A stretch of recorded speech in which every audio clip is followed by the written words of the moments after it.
Sahabat YouTuber, kita ketemu lagi dengan RND Gurame Official. Untuk kelanjutan video dari kemarin, kita membahas tentang kolam terpal dan kolam tanah. Nah, ini saya hanya menambahkan sedikit tentang kolam terpal kemarin. Jadi keuntungan kolam terpal itu kita tidak mengenal musim kemarau, itu istimewanya. Sedangkan untuk bibit sendiri itu kita kan tidak kenal waktu, di musim apapun kita harus tetap bisa mampu menyediakan bibit.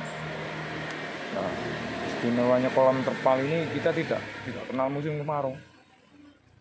Jadi ya produksi bisa tetap jalan terus. Artinya ya bagus lah. Dan untuk kolam terpal ini, jadi untuk kedalaman itu kita sesuaikan dengan lokasi kita membuat kolam itu sendiri. Kalau di tempat yang agak teduh, artinya matahari tidak full, kita tidak perlu dalam, itu sudah cukup. Artinya gurame itu bisa bertelur di kedalaman berapapun. Artinya dengan kedalaman 50 cm itu sudah cukup. Tapi ya di tempat yang panas mataharinya itu tidak terlalu terik. Tapi kalau terlalu di tempat yang mataharinya terlalu full, nanti itu masalahnya yang timbul sirip dari gurame itu nanti masalah karena kotoran naik ke permukaan, terus air menjadi terlalu hangat, airnya ikan rusak. Itu kelemahannya di situ. Nah, kalau kita bikin kolam yang terlalu dalam di tempat yang teduh, nanti suhu air terlalu dingin, dan itu dampaknya nanti juga menghambat kelancaran bertelur gurame itu sendiri. Jadi itu penting sekali lah, suhu itu ya penting sekali. Kita harus bisa benar-benar menyesuaikan. Jadi di terik matahari yang full kita harus bikin kedalaman kolam itu berapa. Terus di tempat yang agak teduh, agak dangkal kolam itu sesuaikan dengan lingkungan yang ada lah. Nanti kalau misal mataharinya terik, kita buat di kolam yang agak dalam. Dan kalau ada penghalang di tempat itu teduh, ya cukup dengan kedalaman 50 cm atau 60 cm. Tapi resiko dari kolam dangkal untuk indukan itu sendiri, kotoran itu cepat sekali dan kolam cepat kotor. Artinya kita harus rajin membersihkan kolam itu sendiri. Caranya ya tergantung, terserah kita mau kolam mau kuras habis air atau hanya sekedar diisi ulang, diberi tambahan sampai kotoran itu keluar sebagian, itu sudah cukup. Karena sebenarnya dengan menguras, mengganti air dengan yang baru itu malah nanti ikan harus menyesuaikan dengan air yang baru tersebut. Dan kalau airnya tidak bagus, malah nanti resikonya ikan malah jadi berubah. Artinya bisa mengakibatkan akan menghambat proses bertelur itu sendiri. Dan untuk kelanjutan ini kolam kan kita udah cukup lah untuk membahas kolam ya. Jadi kita tinggal bagaimana cara kita memilih indukan untuk mencapai atau mendapatkan indukan yang bagus. Dan kalau kita misal ingin gampang, kita bisa pesan di perikanan atau di tempat-tempat yang khusus memang menjual bibit, karena itu sekarang udah banyak, dan banyaklah penyedia atau yang menjual indukan gurame. Tapi untuk hematnya, kalau saya sendiri lebih suka membeli indukan, artinya bahan kita beli konsumsian, nanti kemudian kita pilih yang mana yang bagus. Karena dengan seperti itu jauh lebih murah. Artinya kita tidak harus mengeluarkan uang banyak, karena kalau kita beli di tempat yang khusus spesial jual indukan, pasti harganya ya kesana lah. Kisarannya saya nggak tahu, karena saya ya seperti itu. Saya beli ikan yang kira-kira udah siap untuk bertelur, dan saya sortir sendiri. Untuk penyortiran itu ya kita pilih saja lah, kira-kira yang mana yang bagus, yang nantinya akan bisa bisa menghasilkan telur yang bagus juga. Karena spesifikasi gurame itu jelas sekali, gampang, artinya mudah sekali nih, mudah dikenali. Yang pejantan dia punya spesifikasi bentuk fisik yang jelas sendiri gitu. Betina juga seperti itu. Jadi kalau kita menempatkan indukan dengan ciri yang berbeda, dengan spesifikasi yang berbeda, itu pasti jantan dan betina. Seperti itu. Dan untuk memilih indukan yang bagus, itu ya segala sesuatu emang itu tidak mudah lah. Kita harus latihan teliti. Jadi seperti ini, kalau kita ingin memilih indukan yang bagus, saya memiliki metode seperti ini. Kita buat kolam yang tidak begitu luas, nanti kita isi sepasang. Jantan dan betina. Dan setelah dia mau bertelur, kita akan tahu bahwa dia banyak atau tidak bertelurnya. Nah, kalau banyak artinya dia indukan yang bagus, kita pisahkan. Dan kemudian lagi, kalau nanti bertelur dengan betina yang lain kita taruh di situ, tapi telurnya tidak banyak, artinya itu tidak bagus. Artinya itu kita seleksi, kita singkirkan, kita ambil lagi yang bagus, kira-kira bagus. Nanti kalau hasilnya banyak lagi, artinya itu bagus. Kita simpan, itulah untuk calon indukan super kita gitu. Dan indukan saya kira seperti itu. Jadi saya di sini tidak bisa memberi contoh dengan tepat, artinya dengan sampel ikan yang saya pegang, karena saya tidak mau, terus terang saya tidak mau ambil risiko. Karena apa? Saya tidak mau ambil risiko menangkap indukan saya hanya bukan tidak. Karena nanti akan mengganggu dia, karena udah stabil di sini, udah mapan artinya. Ketika kita acak-acak lagi nanti akan berubah lagi seperti itu. Jadi nanti kalau ada kesempatan saya menyeleksi indukan baru lagi, nanti saya akan kasih tahu detailnya detail pejantan dan betina. Kita akan membedakan jantan dan betina. Dan untuk selanjutnya ini kan indukan nantinya akan bertelur. Awal mula adalah pemberian songgo. Ini kebetulan kan songgo saya ada yang rusak dan harus diganti. Dan ini sekalian memberitahu cara bagaimananya menempatkan songgo, karena gurame itu dia dia akan bersarang di ketinggian tertentu, di kedalaman tertentu. Artinya begini. Artinya gurame sedalam apapun itu kolam, dia hanya akan membuat sarang di ketinggian yang emang hanya seperti itu. Misal kedalaman itu 20 cm. Sedalam apapun kolam, ya dia akan tetap membuat sarang itu dalamnya hanya 20 cm. Karena ya mungkin jadi di kedalaman itu kan kehangatan air itu masih terjaga, jadi aman untuk telur mereka. Dan yang pasti hanya indukan gurame yang tahu lah. Kita tidak tahu, kita hanya memprediksi, mempelajari bagaimana cara hidup dia di habitatnya. Karena begini, untuk paham sesuatu kita harus benar-benar mempelajari. Ikan gurame itu adalah ikan yang hidup di air tawar, dan kita harus mempelajari cara dia berkembang biak di alam habitatnya. Dengan seperti itu ya kita lambat laun akan mengerti, oh gurame ini dia bersarang hanya di kisaran kedalaman sekian. Dan ketika kita memberikan songgo lebih dari kedalaman itu, maka dia tidak akan mau bersarang di situ. Itu seperti itu. Jadi ya emang harus tepat.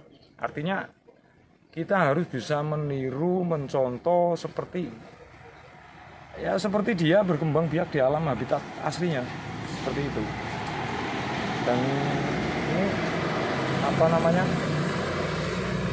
saya akan memberitahu cara atau posisi yang tepat untuk memasang songgo agar gurame itu mau bersarang di tempat ya untuk bertelur. Karena untuk di kolam terpal seperti ini kita harus membuat tempat ya untuk bertelur. Kalau tidak nanti dia akan ya yang jelas kita harus mempersiapkan, harus disiapkan untuk dia bertelur, karena ya emang kita mengharapkan dia telur dari gurame itu sendiri gitu. Jadi ini proses pemasangan dari songgo tersebut agar gurame itu mudah untuk membuat sarang. Dan kebetulan ini ada songgo yang rusak dan memang harus diganti karena ini sudah lama sekali. Jadi saya akan melakukan penggantian songgo dengan tujuan juga memberitahu kepada YouTuber ini khususnya untuk pemula yang benar-benar awam dalam budidaya gurame. Dan kita langsung saja prosesnya. Kita akan pasang songgonya dan kita ini hanya disambungan saja lah supaya tidak repot ya. Nah, ini songgonya, diameter songgo ini kita sesuaikan dengan dengan ukuran gurame yang kita pelihara, indukan itu sendiri. Kalau indukannya itu besar, diameternya kita harus buat sedikit besar. Tapi kalau jantannya agak kecil, ya tidak terlalu besar, tidak masalah. Seperti itu. Jadi ya kita mulai. Ini songgo yang sudah rusak, kita lepas saja ininya, kita copot. Dan nanti kita sambungkan saja itu supaya mudah. Artinya biar bisa terpasang sempurna. Untuk kedalaman songgo di kolam terpal ini pengalaman menurut versi saya. Karena ya seperti kemarin saya bilang bahwa metode atau cara itu ya masing-masing pembudidaya itu punya teknik sendiri-sendiri. Dan ini adalah salah satu teknik saya yang udah saya bilang ya udah bertahun-tahun saya lakukan lah gitu. Dan untuk kedalaman songgo itu songgo harus tetap terlihat. Jadi kedalaman itu hanya paling kisaran berapa senti dari permukaan air lah, hanya sekitar 20 cm. Nah, seperti ini. Jadi kemiringan itu kita agak buat miring supaya, karena dia kan mengambil serabut kelapa. Saya menggunakan serabut kelapa di sini untuk sarang gurame indukan saya ini. Karena saya memilih indukan serabut kelapa itu karena dia lembut, terus dia bisa padat, artinya sarang itu tidak berongga dan telur itu tidak tercecer kemana-mana. Seperti itu. Kita selesaikan memasang songgo dulu, kita ikat. Ketika dia membuat sarang, dia akan memadatkan serabut kelapa di dalam songgo ini. Jadi kalau tidak kuat, takutnya nanti ya posisinya akan berubah. Seperti itu. Nah, ini cukup satu di sini. Kita ikat lagi di sini di atas. Itu.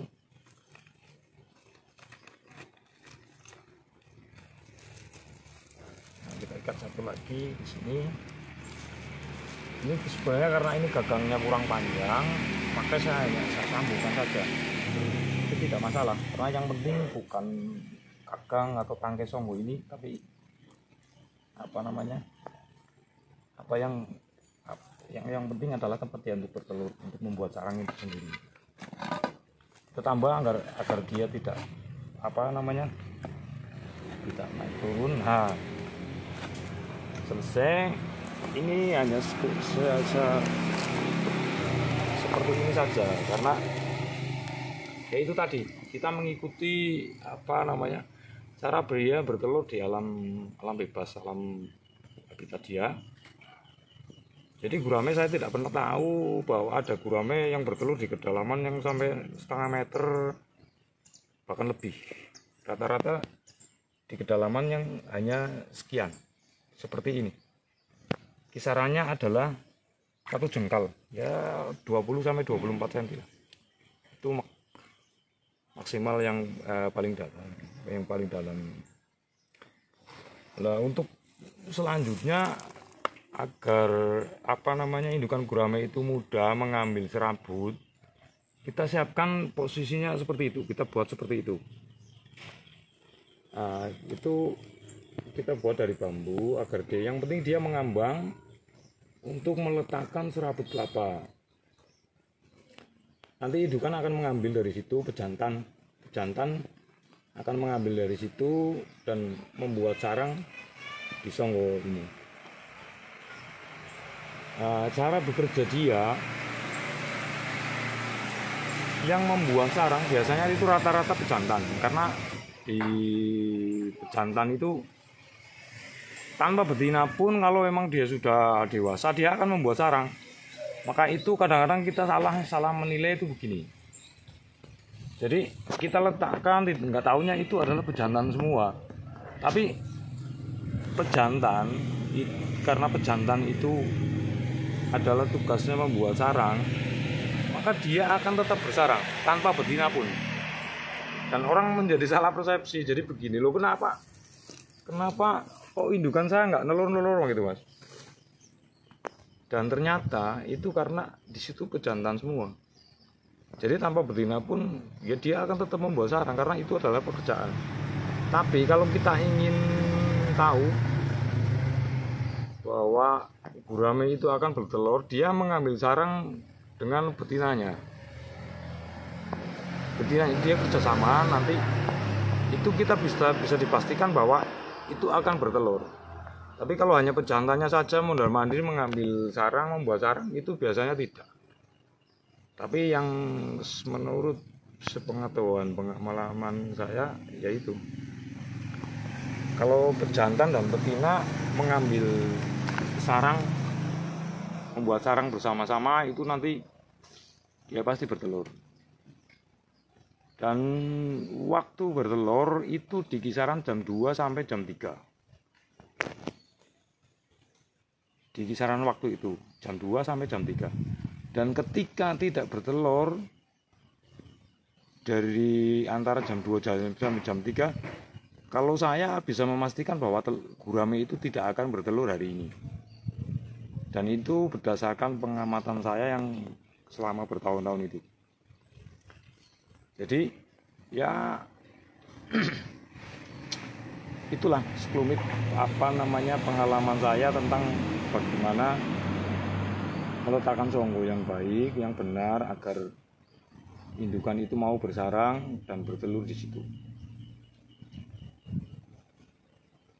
Dan itulah sekelumit kawasan dari saya, pengetahuan dari saya tentang memberi songgo di kolam indukan gurame. Dan kata motivasi saya hari ini adalah ini: letakkan sesuatu itu tepat pada tempatnya, karena kalau tidak itu akan menimbulkan masalah, dan itu pasti. Makanya kita harus benar-benar tepat lah, teliti. Jangan pernah bosan untuk belajar, karena belajar itu akan membuat kita menjadi pintar dalam hal apapun. Dan semoga tadi akan bermanfaat untuk kita semua, khususnya untuk pemula. Dan salam dari Cilacap Barat. Sekian dari saya. Nanti kita bahas untuk kelanjutannya adalah cara pengambilan telur atau bagaimana cara pengambilan telur. Ya nanti kita selanjutnya akan bahas itu. Ya untuk kelanjutan ketingkatan sampai nanti kita di detail secara lengkap lah. Salam budidaya dari Cilacap Barat. Semoga kita diberi kesehatan untuk kita tetap bisa berkarya dan bekerja, dan akhirnya bermanfaat untuk kita. Salam.